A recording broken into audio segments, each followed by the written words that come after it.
Meisner, and I'm Executive Director of the Washington Trust for Historic Preservation, and it's really my pleasure to welcome you all this morning, and to thank you so much for being here as we announce our 2011 list of most endangered properties in Washington State.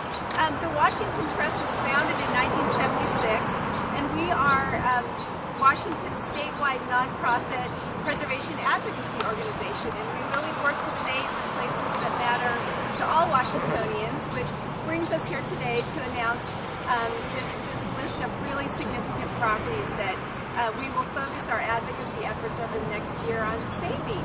So I'd really like to extend a special thanks to Pierce County Councilmember Tim Farrell for joining us today. Thank you so much for being here.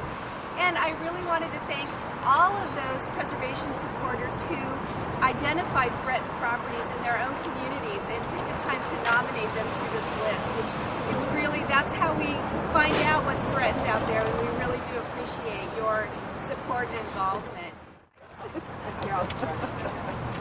Thank you, Jennifer. Again, my name's Chris Moore. I'm the Field Director with the Washington Trust, and thanks to all of you for being here today. Jennifer is absolutely correct. Our process for the most endangered list is we solicit nominations from our members, from advocates locally around the state, and the knowledge that something might be facing a preservation challenge or be endangered really does come from folks like you, people who are all over the place letting us know about the threats and about the challenges that our wonderful resources face. So I'm very pleased to be here to be able to talk about our 2011 Most Endangered Historic Properties list.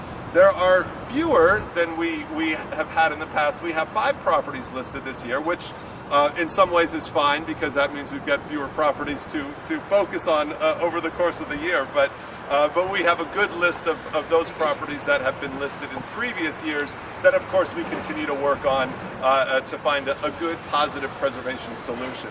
So, our next resource is, we only have 5 this year, but there's some complicated ones. And this one is McNeil Island. Those of you who are in Pierce County probably are very well aware of McNeil Island.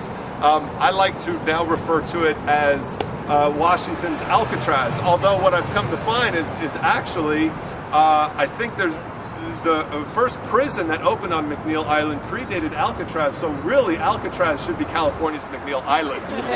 That's the way we should be looking at it. Great history. I believe it was in 1853 that Ezra Meeker actually settled on the island and created a settlement. First prison opened in 1875, became federal prison in the early 1900s, at which point, or at a later point, the state took it over. Recently, you've probably seen in the news, the Department of Corrections is closing the prison, the McNeil Island prison facility out there. There's a combination of agencies that have jurisdiction. The Department of Fish and Wildlife, being one, controls a good portion of the island with the goal of establishing a wildlife preserve.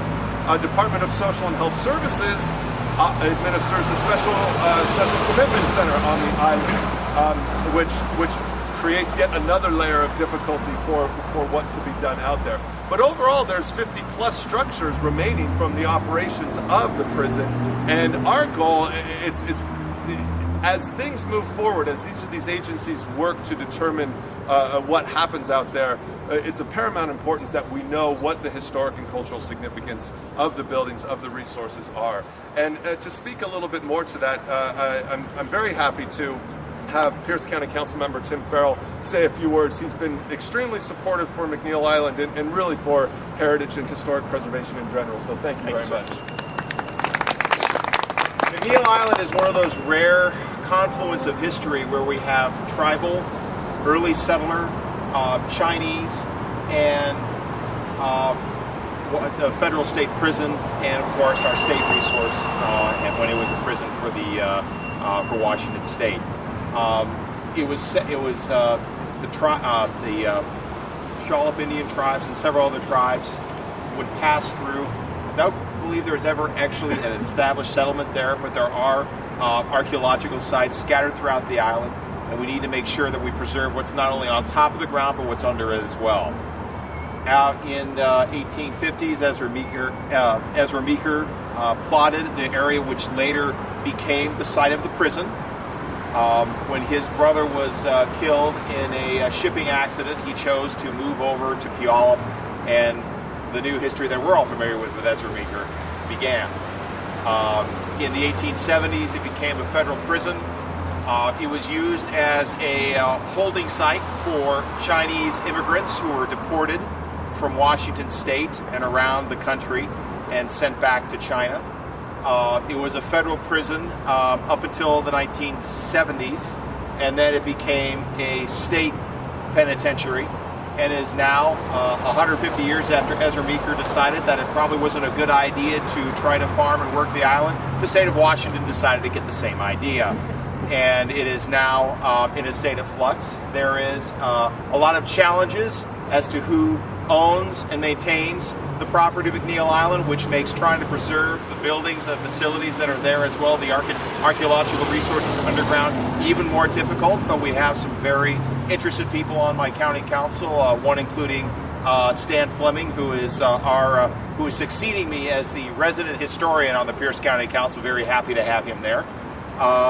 We look forward to working with the federal government and the State Department of Corrections to come up with some kind of reasonable plans as to how to preserve the archaeological and the architectural history that is left on the island. Right now, the major challenges are going to be preserving the architectural resources. We have some of the buildings that actually existed before the prison were there, and trying to wrap them up and keep them in a state of preservation so we can actually have time to figure out what we're going to do with those resources, as well as 6 existing buildings that were used by employees of McNeil Island that are still in very good operating condition, and one might argue is even better than condition than my own house, because we put hundreds of thousands of dollars over the past 5 years to upgrade all those houses, only to have them now be turned to the elements and possibly to the bulldozer.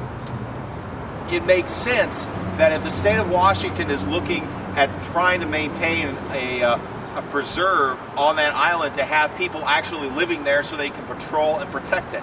And I think that is the logic that we should be using to preserve those buildings, because they are turnkey, they are able to be lived in right now, and we should have game wardens living in those buildings to make sure that the archaeological and the natural and the cultural facilities on McNeil Island are preserved. And that's the best way to do it. It makes sense to keep those buildings there because they are usable, and we need to have people, we need to have folks from Fish and Wildlife present on the island, and that is the best way to facilitate that.